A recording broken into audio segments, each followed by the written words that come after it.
ಕೆಲ ದಿನಗಳ ಹಿಂದಷ್ಟೇ ಫಿಕ್ಸಿಂಗ್ ಬಗ್ಗೆ ಎಚ್ಚೆತ್ತುಕೊಳ್ಳುವಂತೆ ಬಿಸಿಸಿಐ ಐಪಿಎಲ್ನ ಎಲ್ಲ 10 ತಂಡಗಳ ಮಾಲೀಕರು, ಕೋಚ್, ಆಟಗಾರರು ಮತ್ತು ಸಿಬ್ಬಂದಿಗಳಿಗೆ ಎಚ್ಚರಿಕೆಯನ್ನು ನೀಡಿತ್ತು.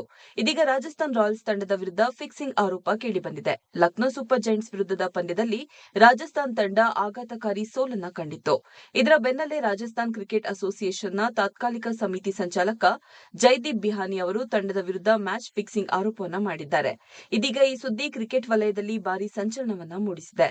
ರಾಜಸ್ಥಾನ್ ತಂಡ ಈ ಹಿಂದೆ ಫಿಕ್ಸಿಂಗ್ ಪ್ರಕರಣದ ಅಡಿಯಲ್ಲಿ 2 ವರ್ಷಗಳ ಕಾಲ ಐಪಿಎಲ್ನಿಂದ ಬ್ಯಾನ್ ಆಗಿತ್ತು.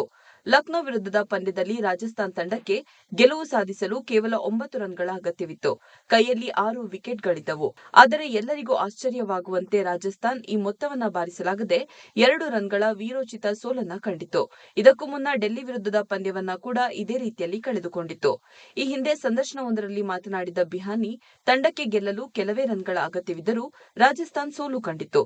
ಇಲ್ಲಿ ಏನೋ ತಪ್ಪು ನಡೆದಿದೆ. 2013ರಲ್ಲಿ ರಾಜಸ್ಥಾನ್ ತಂಡದ ಆಟಗಾರರು ಸ್ಪಾಟ್ ಫಿಕ್ಸಿಂಗ್ನಲ್ಲಿ ಸಿಕ್ಕಿಬಿದ್ದರು.